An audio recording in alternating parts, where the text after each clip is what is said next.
Welcome everybody to this fantastic webinar. We really hope you will enjoy it. Today, Dr. Alfonso Sabater, Dr. Moloney, and Dr. Audrey Mykula will educate us in innovations in corneal endothelial regeneration. And before my colleagues introduce themselves, I just want to let you know that Dr. Alfonso Sabater will give this very interesting talk, and there will be a discussion with these two great speakers and panelists. And afterwards, we will habilitate the chat so that all the questions that you would like to make to these great speakers we will be able to, to introduce your questions to them. We really hope that you will enjoy this webinar. Feel very welcome. So, Alfonso, yeah? Yeah, good morning. Well, good afternoon in the UK and good night in Australia. Good morning here in this part of the world. First of all, Maria and also Dr. Jutley, thank you so much for inviting me to these great initiatives. Just as a brief introduction, I'm an assistant professor here at Bascom Eye Institute. I trained in Spain. I went to med school in Spain, also residency and PhD. And then I did my clinical fellowship and also a research fellowship in corneal and ocular surface diseases here at Bascom Palmer. And I joined the faculty 3 years ago. And again, it's a pleasure to be here. Dr. Greg Moloney. Oh, thank you very much also for the invitation. My name is Greg Moloney. I'm a staff specialist in cornea and oculoplastic surgery at Sydney Eye Hospital and a senior lecturer at Sydney University, and look forward to hearing very much this talk from Alfonso today. And Dr. Mykula. Hi, my name is Audrey Mykula, and thank you very much for inviting me to take part in this this presentation. It's really good. Really excited to hear from Alfonso. I'm the anterior segment and eye emergency consultant in Oxford Eye Hospital. My main interest is in cornea, glaucoma, and the primary care. And my name is Gurjeet Jutley. I'm one of the consultant ophthalmologists in Oxford. And again, we've had a great talk prepared for you today by Alfonso. We're all looking forward to it. So without further ado, please, Alfonso, take the floor. All right, thank you. So today we're gonna discuss a little bit about innovations in corneal endothelial regeneration. These are some of the projects that we have been working on here at the Cornea and Ocular Surface Regenerative Medicine Center for the past 3-4 years. So let me start here. So these are my financial disclosures, and we'll start talking about endothelial keratopathy. So at least here in the US, if we see it to the domestic trend, we can see that actually endothelial keratopathy is becoming more and more frequent every year.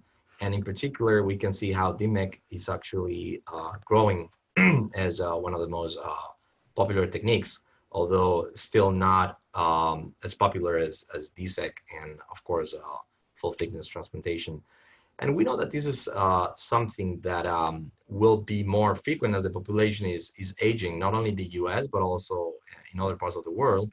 So as corneal endothelial diseases are associated to aging somehow, I'm sure that this is something that we're going to see more and more often. In particular, we know that DMEK, it's a very good technique. Survival probability in patients that had DMEK after 5 years is actually pretty good. We're close to 90% of survival, especially in cases of Fuchs, and a little bit lower in other cases. And in part, this is because the immune rejection episodes that we see with DMEK and also DSEK actually are very low. With DMEK, we're talking about 2% of probability of rejection episode in the first 5 years. For DSEK, we are close to 8%. However, we still have some potential issues with both techniques. In particular, one of the main issues is the lack of donor tissue that we have worldwide. Here in the United States, maybe this is not a problem yet, but it is in other parts of the world. And then the other issue is that it doesn't matter that we do PK, DSEC, DMEC, or any transplantation technique, but it's interesting that on the first few months, we see a huge drop in the endothelial cell density, and then endothelial cell density keeps going down year after year. So a few years ago, we set it up, this corneal and ocular surface regenerative medicine center here at Bascom Primary. And one of our main goals actually, was to restore the vision in patients with corneal endothelial diseases in a permanent, quick and safe way. So today I'm going to talk about innovations that we started working on, trying to basically achieve this goal. So first of all, I'm going to talk about how we're planning to do this permanently. How can we do that permanently? So, all right, let me move here. So as we discussed before, the probability of a rejection episode is actually pretty low, but still probability of failure goes up every year with both DSEC and DMEC. We still don't know if these tissue failure happens because there is a chronic subclinical immune rejection, or if there is any other cause. But the truth is that after 5 years, we're talking for both DSEC and DMEC, the probability of failure is about, or regraft is about 6 to 8%. And again, as we discussed before, in the first 6 months, we see a huge drop on the endothelial cell density, which is about 36% for DMEC. And we started thinking about, well, what can be the cause? So we think that one of the causes, not the only one, but one of the main causes is it's here. It's on the way that we store the tissue grafts. And it is well known, actually, there are many studies showing that there is a high level of apoptosis in corneal endothelial cells while the tissue is stored at the eye bank. And not only that, but also after transplantation, we see also higher levels of apoptosis. So basically that means that when we do the transplantation, even though morphologically, when we do the analysis of the tissue, we see that there is X number of cells, many of those cells may be actually in a very delicate situation. Some of them may be dead, some of them may be entering into apoptosis. And then when we do the surgery in the first few weeks and actually months of surgery, those cells basically just die, because there are a couple of reasons. One is the transition from cold storage or organ culture into human life situation. And the other reason is because, of course, the manipulation during surgery. It's either mechanical manipulation, but also inflammatory response that happens when we do the surgery. So we think that one of the main problems with, especially here in the US, that we use cold preservation methods. We believe it's one of the components that all the media have. And this is a component called dextran. Dextran is an osmotic agent that it's important because it allows to keep the cornea dehydrated, and therefore it allows to keep the transparency on the cornea. And at the same time, it's needed when you preserve tissue at 4 degrees. Those osmotic agents are needed.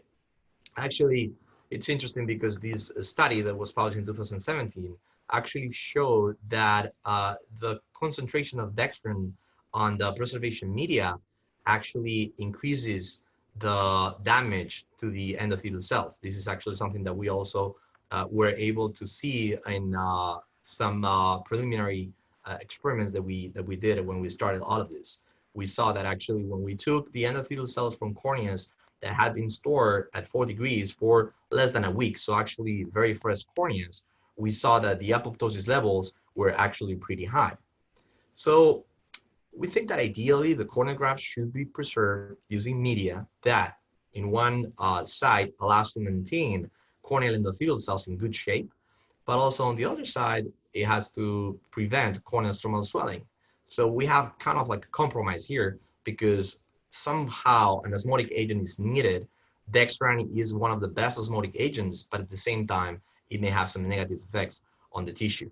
Unfortunately, the storage vials that we have nowadays only allow to preserve the tissue using one single media that dots the entire cornea. So we thought about actually developing a new preservation vial that allow us to actually use two different medias. So here I'll show you the dual chamber vial that we developed a couple of years ago. This is a chamber vial that has 3 components. So the way it works is that on the first component, you can fill a media that will only be in contact with the corneal epithelium, and that actually will allow us to keep the cornea dehydrated. This media could contain dextrin or any other osmotic agent. Then we can place the corneal graft in the central ring. And then with the second piece, we actually hold the graft in place, and we make the chambers actually completely isolated, as you can see here. And then we can add the second media, which is a media that will be only in contact with the endothelium. And the main purpose of this media is actually to preserve the tissue and the endothelial cells in good shape. We can reduce the osmotic agent concentration or even use a different one. So we are currently doing some testings in collaboration with the Florida Lions Eye Bank here at Bascom Palmer, and we're getting some preliminary results. Still not, I'm not able to present that yet because we haven't been able to, especially with the COVID-19 situation, we had to stop many of those experiments. But hopefully soon we'll get some additional data that we can that I can share. So that was one of the approaches. Well, let me. System doesn't allow me to go forward.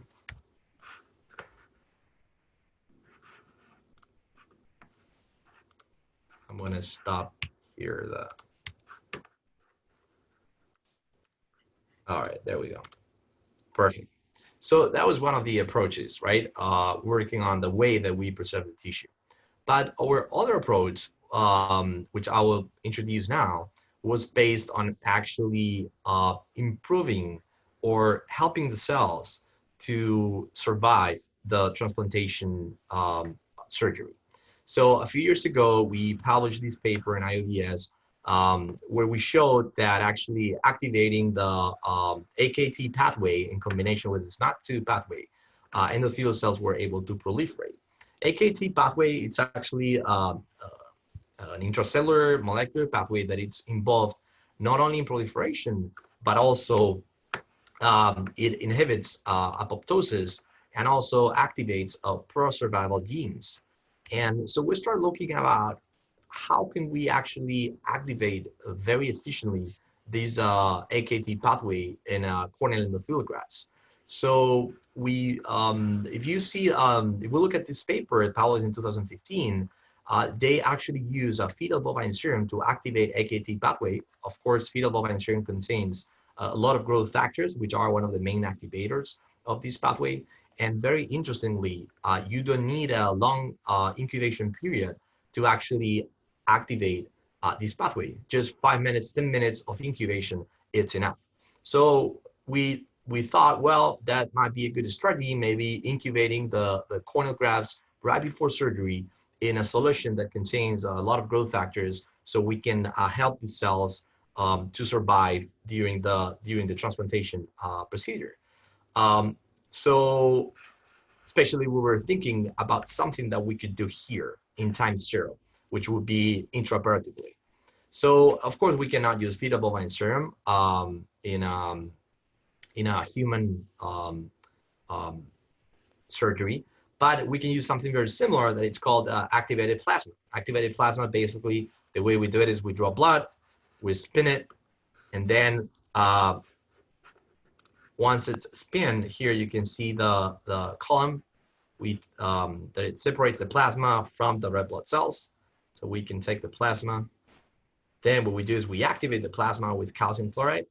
With it, what we do is basically activate the platelets, and they release all the growth factors into the media.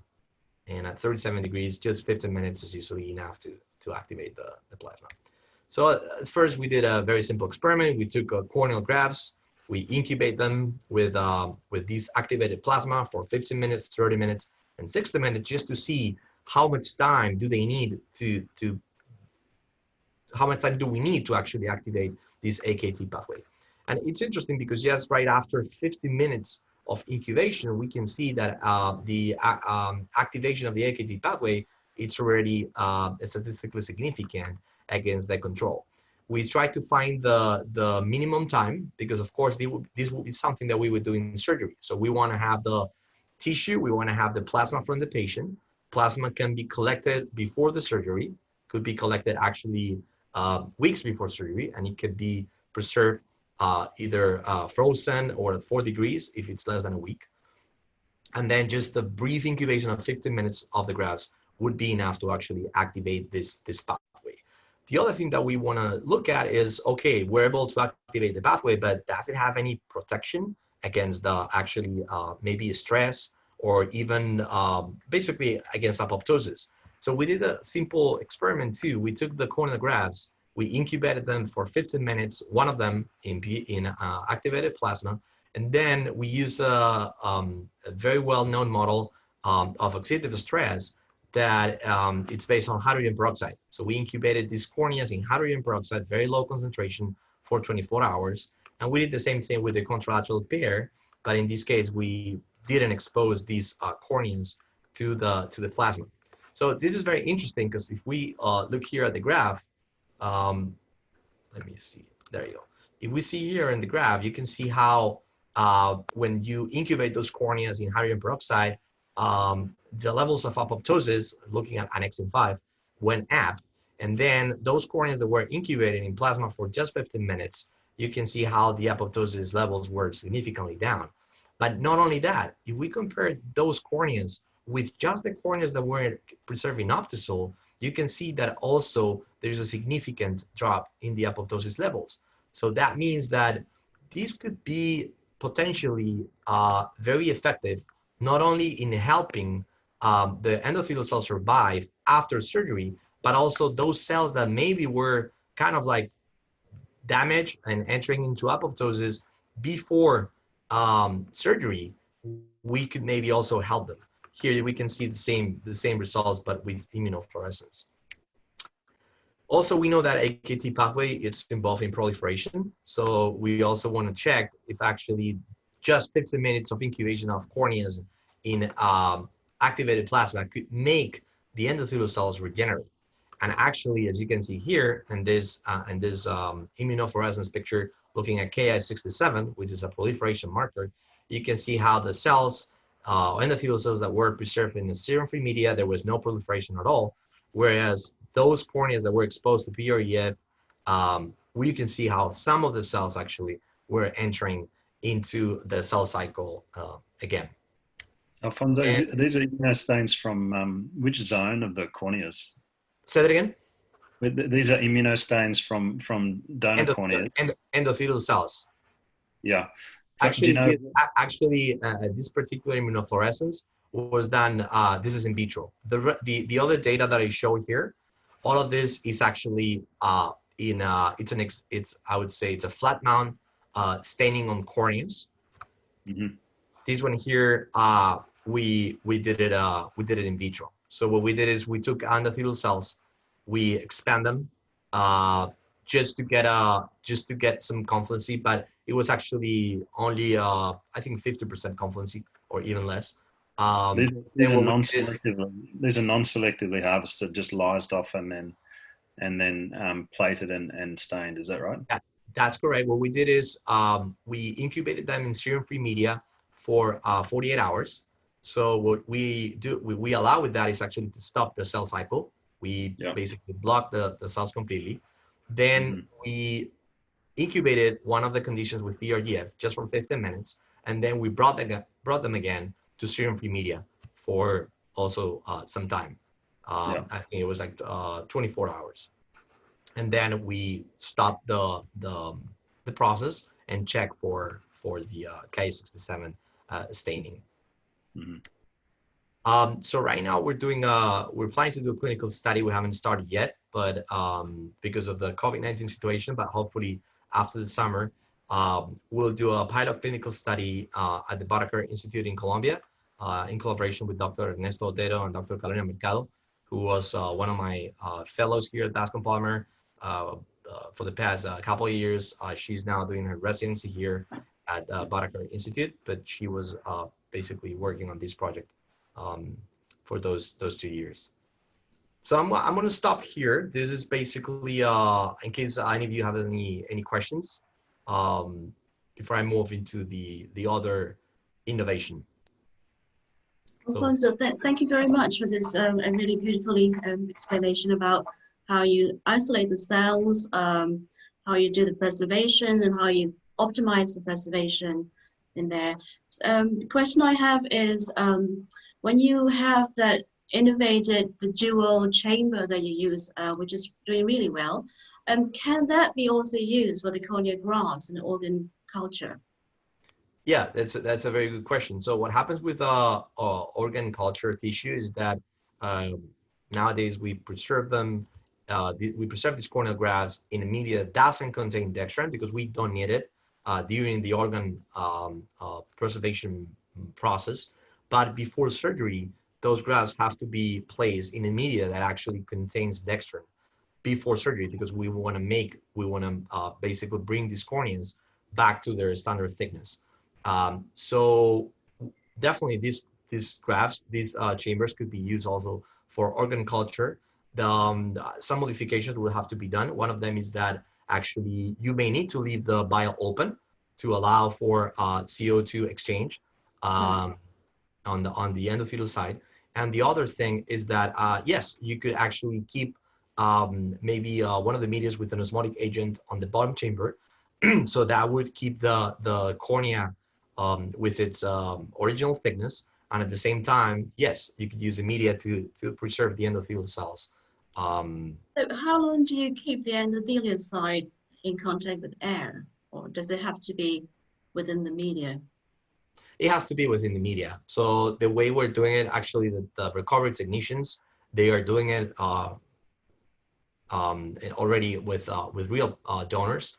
So what we do is just bring the dual chambers already with the media on the bottom, or you can just put it there, whatever is better for the technician. But we put the media, then we just take the cornea. It's important that the cornea, the sclera, is properly trimmed, because if you get like a big diameter, might be sometimes a little bit tricky. Then you just put the second piece and add the final media right there, and then you just close it. It's very easy to actually. I really like this idea, and I think that in ophthalmology sometimes the simple ideas are often the best ones, and there's a lot of basic science that we're hearing, and a lot of and a lot more to come. But just a simple idea like that, and how we store the grafts, I think is really clever, and I think something we should look at. We have an organ culture eye bank in Sydney, so that's the tissue I work with. But it's a very interesting idea to treat the stroma and the endothelium in a different way. Yeah, the cornea is very interesting because you get at least two different types of cell layers, main cell layers in one tissue. So I think it makes sense to treat each layer differently because you're dealing with different types of cells. And Alfonso, your idea so all of this, what we've heard so far is about maximizing the amount of viable cells we're giving to a recipient. And the simple counts that we do in eye banks may not reflect, what we're actually giving to a patient. We don't really have a great way to know. If that were explaining the slow drop off that we see in cell counts with grafts over many years, though, would we not expect? Well, if that is the explanation, I would have thought that if we increase the amount of viable cells we're giving to a recipient, what we'd see would be a flattening of that initial cell drop that we see immediately in those first 4 months after a graft is transplanted. Do you think that could still explain that very slow decline that we're talking about? Yeah, one of our lines of research is specifically about that. I'm not going to talk about these in this presentation, but basically, we think that what is happening is that there is some kind of subclinical chronic inflammation in those patients that is causing these continuous drop on the endothelial cell density. I think these two approaches will help maybe at the beginning, maybe on the first 48 hours, and also, again, helping those cells that were kind of damaged from the beginning. So it may kind of like start the curve a little bit I think higher. we're trying to start the curve higher, and then That's correct. But I think we'll still see this continuous drop, because then there are other causes for that we are not we're not treating them just with keeping the cornea healthy from the beginning. But it will definitely help. And I think again, we saw that after 5 years, we're talking about 10% of regrafting for these academic. So maybe it will, these by itself, it should maybe give some more time, some more life to these tissue. Have you run into any regulatory hurdles in discussions about incubations with the patient's own plasma? Yeah, that's also a good question. So in order to, there are some studies that we had to do to prove that this is safe. One of them was we had to do a pathological analysis on the corneal tissue, and also a microbiology analysis, because some of our concerns were that if you actually take a cornea and you increase the temperature and put serum, I mean, this is great to grow cells, but also it's great to grow bacteria and other bugs. So that's something that we are also looking into. It's almost, adding an antibiotic might be an option. I mean, these are things that we're still evaluating. In terms of the plasma, I mean, the plasma would come from the recipient of the tissue. We are also looking into the effect that incubating allogenic cells into the recipient's own plasma, basically the consequences that these can have.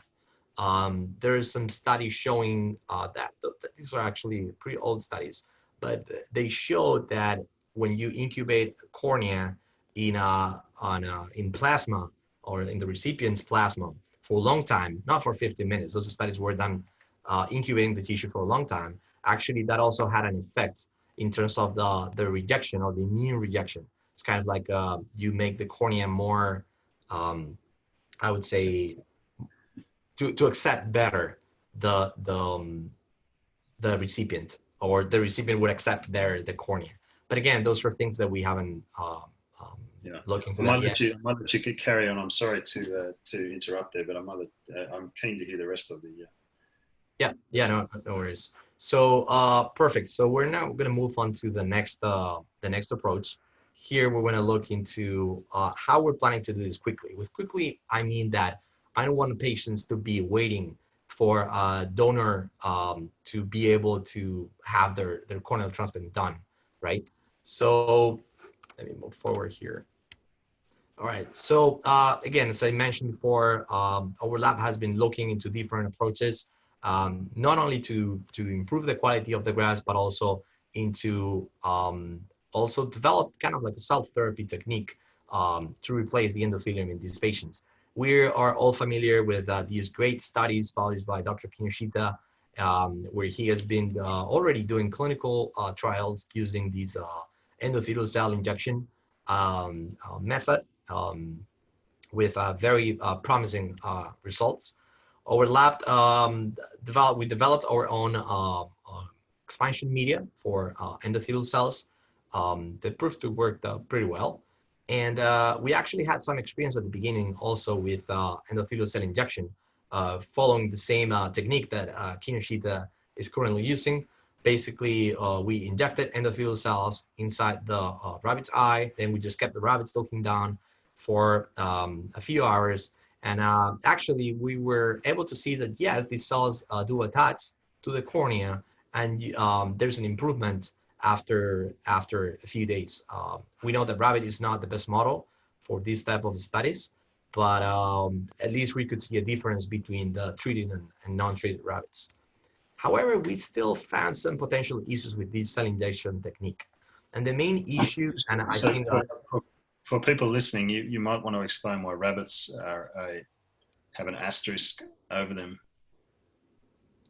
Say that again. why you may wish to explain why rabbits are different. Yeah, definitely. So basically, rabbit is not the best model because endothelial cells have a kind of like a regeneration capacity that humans don't have.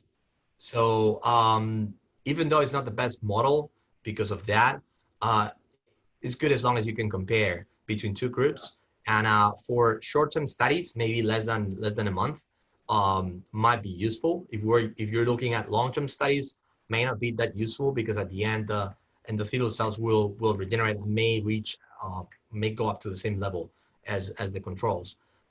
That's why it's not the ideal model, but it still is a good model for testing a technique as a pilot. And actually, Dr. Kinoshita also used the same model at the beginning and then moved into primates, which is actually probably the best model for this. So again, as I was saying, the main issue with this cell injection technique is that you have to inject a lot of cells from the beginning. So just for you to have an idea, this is data that was extracted from Dr. Kinoshita's clinical study paper. To achieve final densities of about 800 to 2,000 cells per square millimeter, 1 million cells have to be injected from the beginning in most of the cases. And if we think about it, for an 8 millimeter area, which is an area of 50 square millimeter, and if our goal density is to get a final density of 3,000 cells, we would only need to inject 150,000 cells.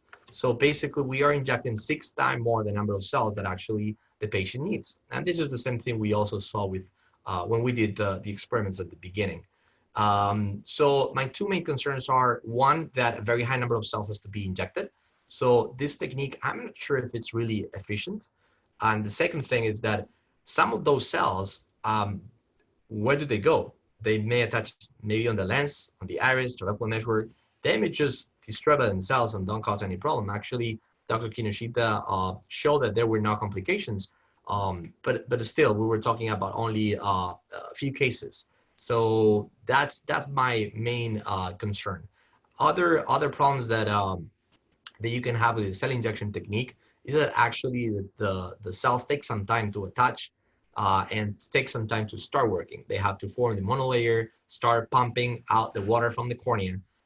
So nowadays with DMEG, we can see that patients actually improve pretty quickly. With this technique, I think patients may need a little bit longer time to actually recover. And again, we're seeing the same problem as we saw before. We do the surgery, and then after the first 6 months, there is a 20% drop in the cell density. So it seems like it's a little bit lower than actually what we saw before, that that 30% or 35%. So maybe that 10-15% of the difference, maybe that could be the effect of the way that the cells are stored versus the tissue. That could be an option. Again, here we're only talking about a few patients, so it's difficult to draw any conclusion from this. but still, it's very important to have a very high density also from the beginning. And here again, at 6 months, the final density was 1,500, which is not bad, but it's far from like a very healthy cornea. So we thought about developing a special type of grafts that we call the ultra high density tissue engineered grafts. Basically, in order to do that, we partner with a group in Germany. In particular, this group works at the University of Leibniz. It's called TissueGuard, and they had a very interesting technology. Actually, they developed what it's called enzymatically cleavable hydrogels for tissue production. The way this works is that you grow or you expand the cells in special plates that have a hydrogel coating on the bottom. Then the cells start producing their own extracellular matrix, and then once you have the cells with their own basement membrane, you can introduce an enzyme into the plate, and the whole tissue detaches from the plate, as you can see here, and you can get something very similar to what would be actually a DMEG graft. It behaves pretty similarly to DMEG grafts, and here I'll show you a brief video actually showing the procedure. But before that, one of the I want to mention that one of the most interesting things about this technique is not only that it allows you to get an endothelial tissue graft from a culture plate, but also when you grow the cells, you can grow them in a 12 millimeter diameter plate. So let's say that you have like a density of 3,000 cells per square millimeter. And when the whole tissue detaches from the plate, it tends to contract. So at the end, you get a smaller diameter tissue and the cell density increases significantly. And it can go up to 5,000 cells per square millimeter. So at the end, what you get is an endothelial graft, but with a very high endothelial density. And here, let me just show this video very briefly. So here you have the endothelial cells that we extend in culture. Once they're ready, then what we do is we introduce the enzyme, and then the enzyme basically cleaves the connections, the junctions between the basement membrane and the plate. So here what you get is just the endothelial cell membrane with the extracellular matrix that it produces. There is nothing else on the membrane. There is no collagen. There is no fibronectin. This is just the tissue, the cells with the basement membrane. Then what we do is we incubate these grafts in trypan blue, as we would do with DMEC grafts, because you want to be able to see them inside the eye. And also we checked if, and see if we were able to preload this tissue into a cartridge. And here you can see how the tissue can actually be aspirated, loaded. And as I will show later, this can be very interesting in the future, because it could make surgeons' lives much easier. So here I'll show you that we haven't done animal experiments yet, but we can see that these grafts can be injected in an artificial chamber, and also can be tissue. I'll show it again. And also the tissue can unfold. You can get the double scroll exactly as you get with a DMEC graft, and then you can scroll it with air. So, and that would be all for the second part. So maybe we can stop here again in case you wanna discuss about this potential strategy. Thank you. That's really good. Can I have a quick question, Alfonso? It's about when you do this tissue generation, how do you make sure that cells stay monolayer like an endothelium? How do you make sure that they are spread nicely rather than being in a clump? Yeah, that's a good point. So the good thing is that here you can actually see the cells very well under the microscope. The extracellular matrix that they produce is thin, so it allows you to perfectly see if there's a monolayer, if there are cells one on top of the other. You can see all of that. Endothelial cells, as long as they don't transdifferentiate, they tend to remain as a monolayer. So we haven't seen any case of clumping, but that it could happen if there is a transdifferentiation. And then the other thing you can do is you can do immunofluorescence before surgery. Basically, you can get different wells, so from the same donor. So you can do immunofluorescence in one of the tissues, make sure that the cells are functional, that they express the markers, and basically it would be like a very good validation and quality control aspect that you could have before using the tissue in patients. So you can definitely validate all of that. That's wonderful. That's wonderful. So if the cells, when you harvest the cell before you generate more, do you then take those from the younger population, or would you think it doesn't really matter, the age doesn't make a difference in terms of further?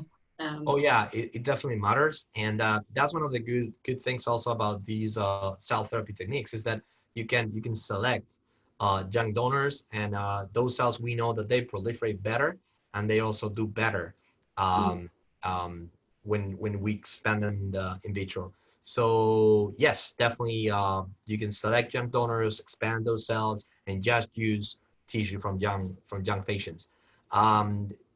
We know that for DMEC, sometimes it's a little bit difficult to take DMEC grafts from very young donors, because the endothelial cells are basically the SMS membrane is very thin in those patients, so it breaks when you pull it. Here, there is no problem because even if it breaks, it doesn't matter. You just want to isolate the cells from the graft and expand them. So that's something that you can definitely do with this technique. That's wonderful. And once you generate these cells, how long do they last before they die away?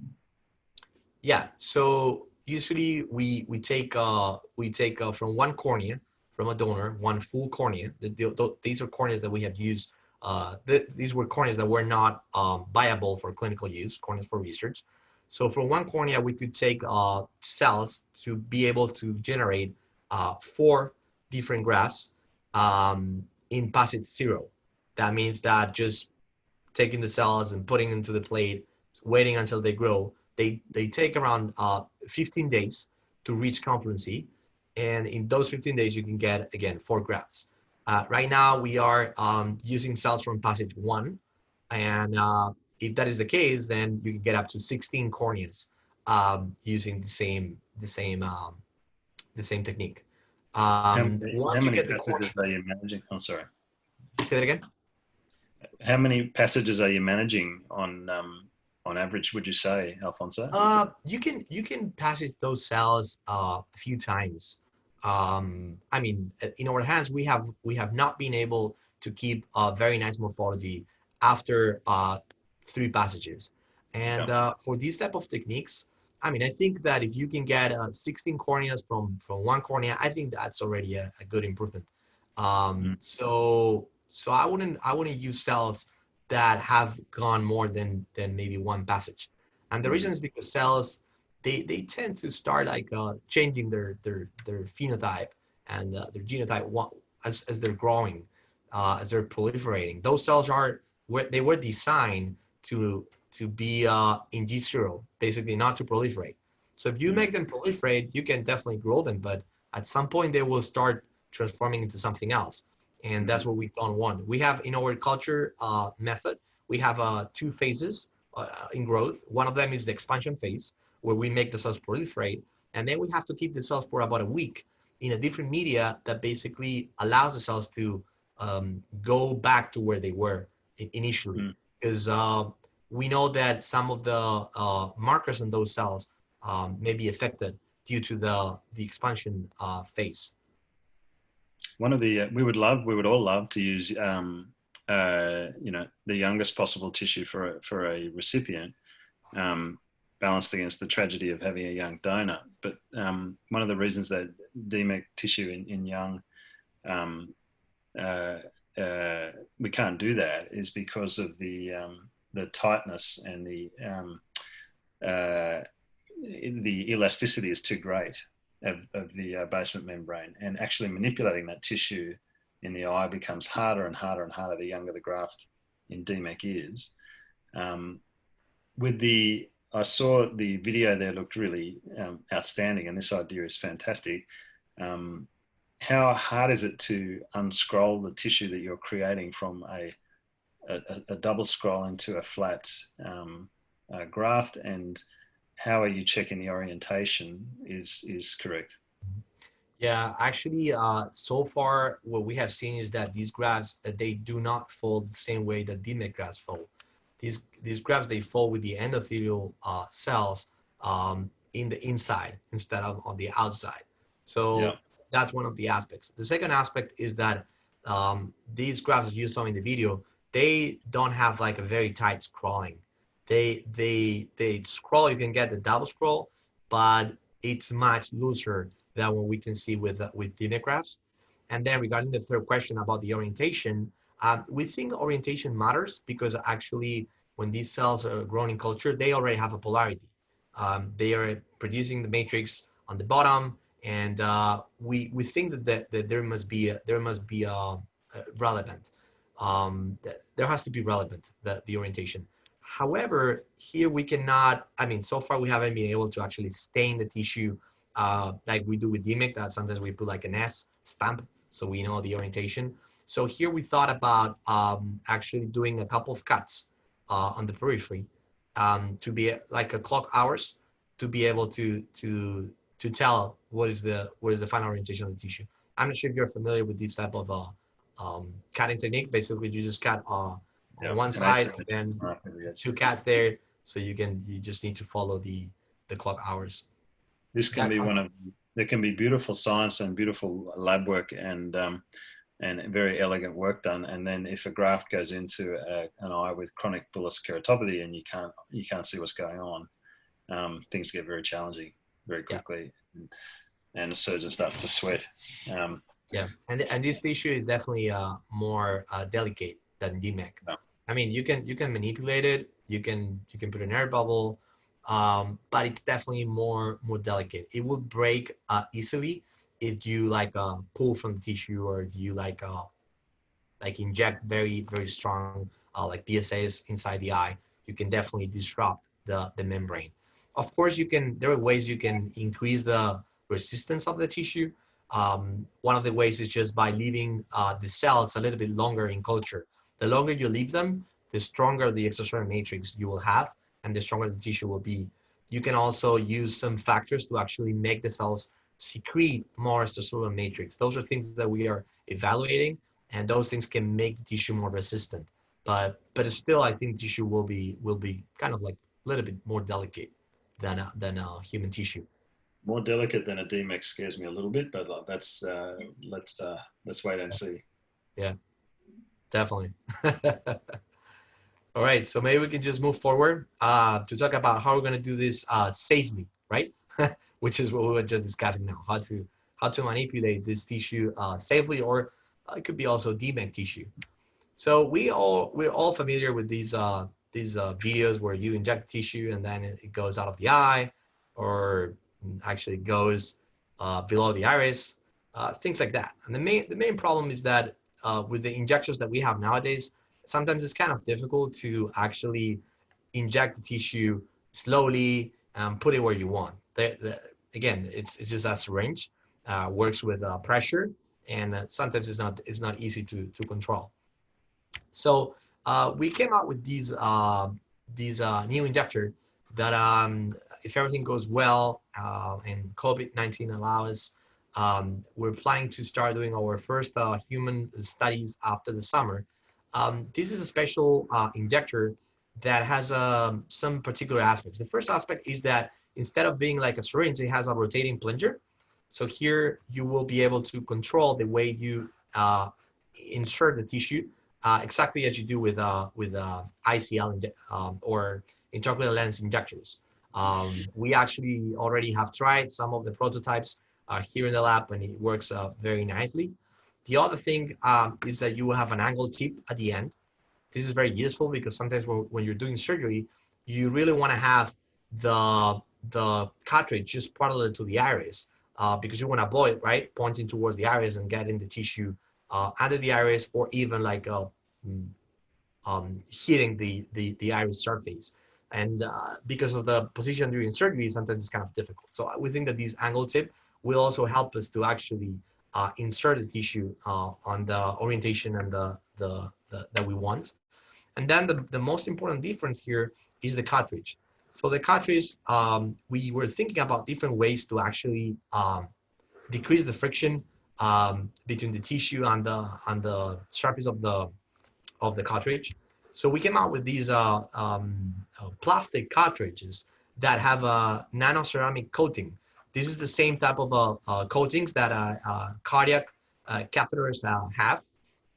And this actually reduces the friction coefficient versus glass from 0.9 to 1% to actually less than 0.04 in terms of friction.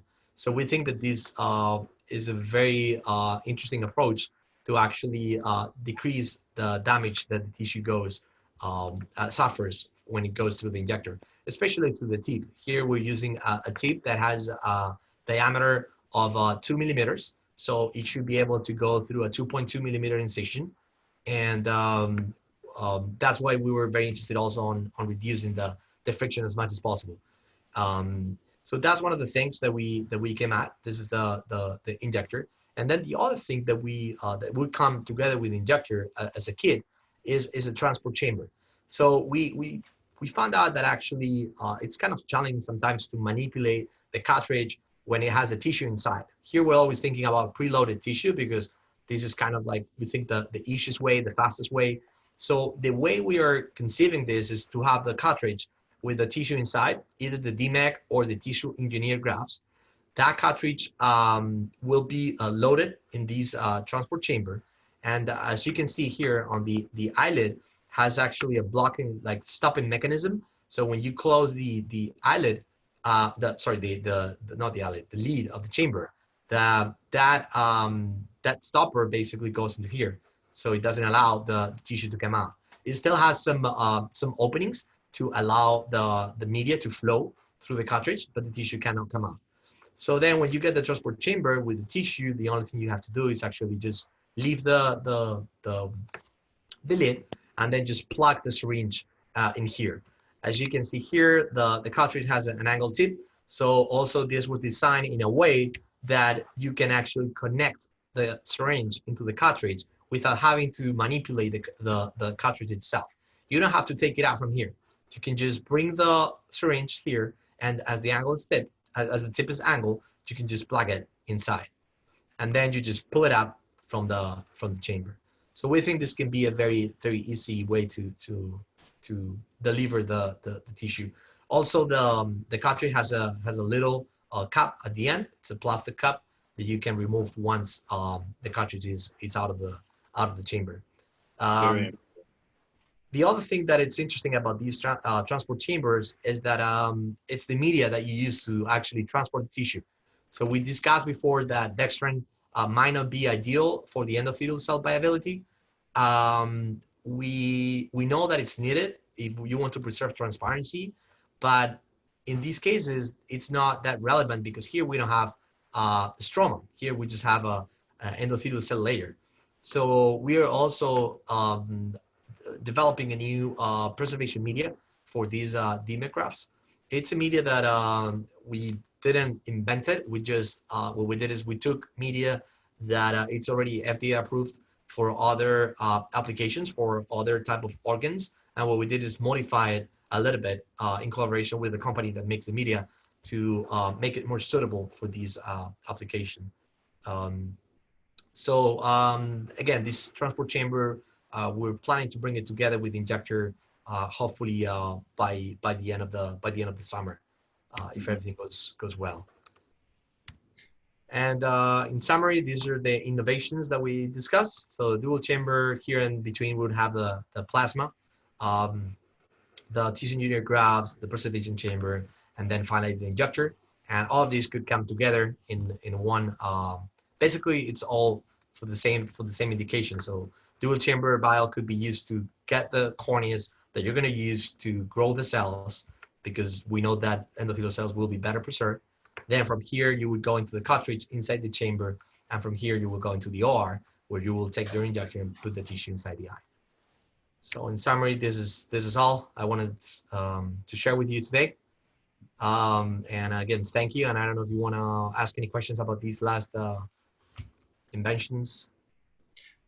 I think the excellent talk, Alfonso. Thanks. It's really impressive and wonderful to see the work you're doing, and most of all, also exciting to be at the start of another wave of corneal innovation. I think the last 10 years has kind of been about 10 to 20 years has been about changing surgical techniques, and it's been about adopting techniques that don't require sometimes a large amount of technology, just a change in some surgical training. But I think this next wave is going to be led by science-based medicine, and you can see from your work and similar work going on elsewhere how exciting that is going to be. The injector system, that just some quick comments on that. There are both straight and sort of angled injectors for DMEC on the market sort of now. There's the DORC model is similar to yours. It's got that small tip and it's got the angled. The only downside of that design, you're correct, that it's easier to get in, and it's easier to avoid posterior injection.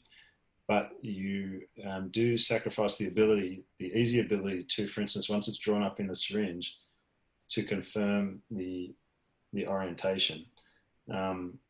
if it came pre-packaged, you may be able to already have it in the double scroll facing up configuration. But if it's angled like that, for instance, and it's somehow not correct, it's nice with a straight one to be able to actually rotate and then inject. Yeah. Yep.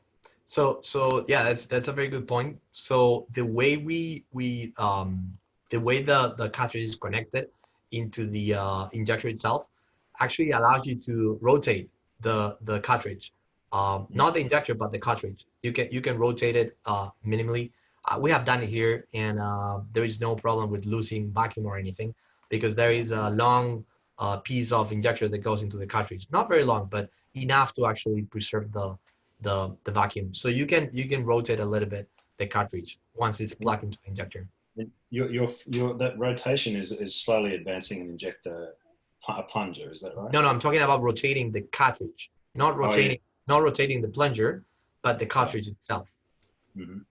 So it's not completely attached to the. I mean, it's attached, but it's not fixed. You can rotate it on the angle tip. Mm-hmm.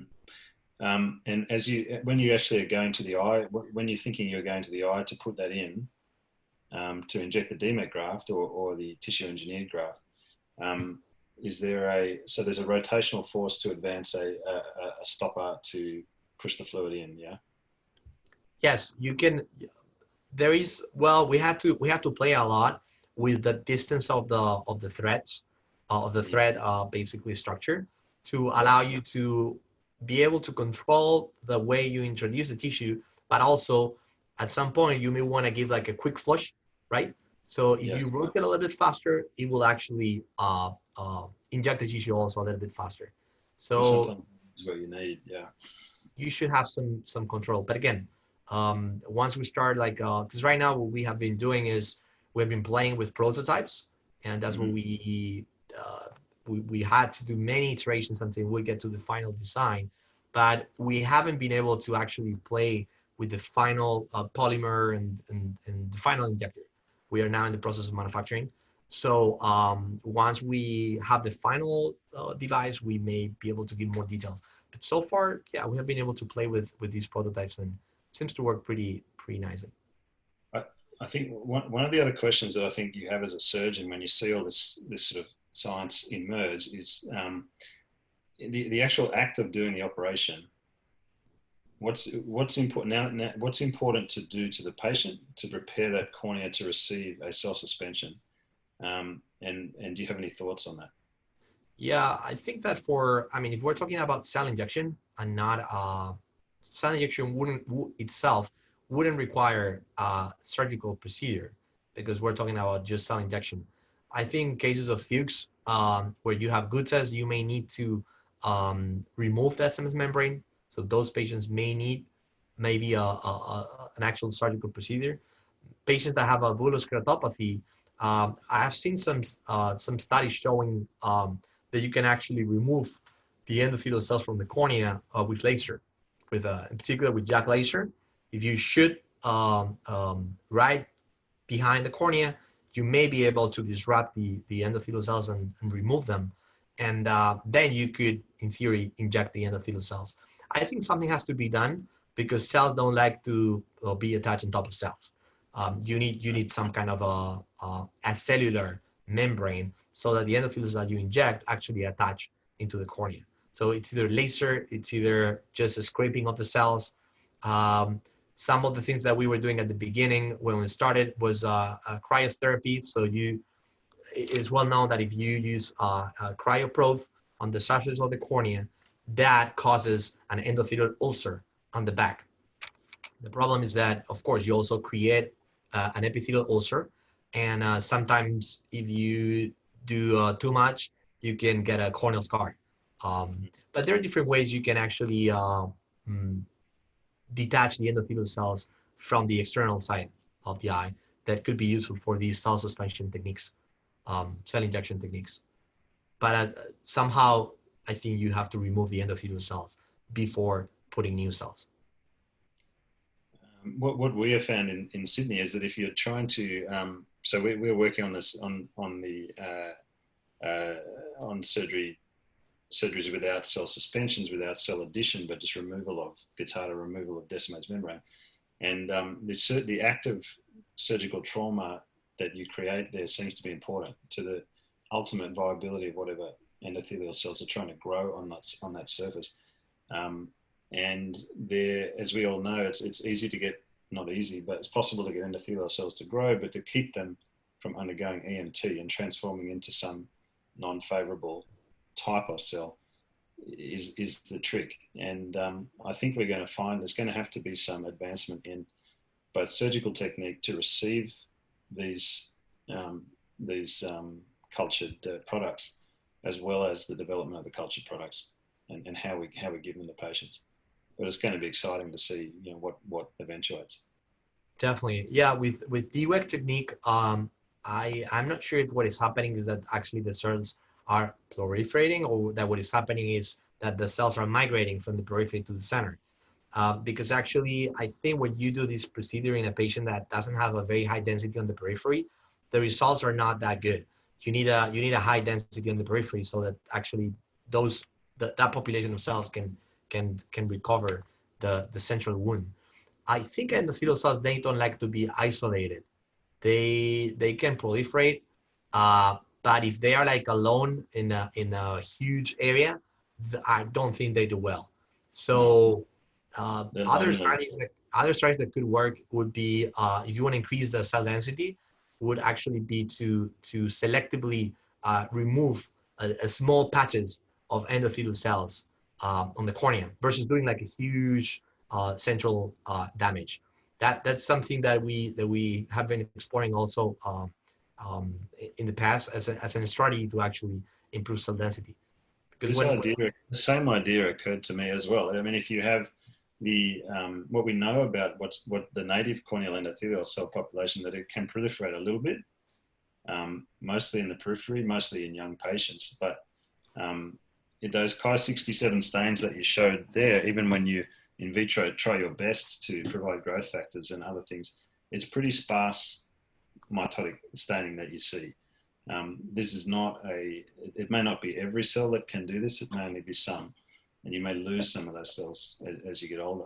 But the idea of maybe breaking cell-cell contact inhibition in certain places in the transition zone out of the edge where those cells exist, does that stimulate? Do you take away 5 and then get back 10? That's an interesting idea, but it takes a brave man to go and do that. Yeah. Well, thank you very much, Dr. Sabater, Dr. Moloney, and Dr. Mykula. I think it's been a great talk. And yeah, thank you very much. Thank you very much for teaching us and educating us in such an interesting topic. Thank you. It's been very exciting talk, and I think it's a very very kind of you, Alfonso, to share all your work. And Greg and Audrey, thank you very much for making it such an interactive talk. Just from our sort of housekeeping point of view, very, very kind of you guys to come and join us. And we hope that you found it as interesting as we have. The talk will be made available for you guys, and also then people who couldn't make it for us. We can share such an interesting topic and such a wonderfully explained. So thank you all, and we hope you. Mrs. Jutley, sorry, we have a very corrigible person from the audience that has asked one question, and he said, so Dr. Hernan Martinez Osorio says, good afternoon, you are expecting to do the transplant with some hydrogel matrix still in place, or has to disappear before transplantation? Mm-hmm. Yeah, so yeah, that's a very good question. So as I mentioned before, the hydrogel is on the plate. When you introduce the enzyme cleaves the plane between the hydrogel and the extracellular matrix that the cells have produced. So there is no hydrogel on that final membrane that you get. Mm-hmm. All the hydrogel remains on the plate. Okay, thank you very much. Thank you. Guys, if you've got any other questions, please do forward them on and we'll pass it on to Alfonso. But thank you all once again. Yeah, thank you. And again, here is my email address. So if there is any question also, I'll be happy to answer through email. Thanks. Thank you so much. Bye-bye. All right, Bye. Bye-bye. Thank you. Bye-bye.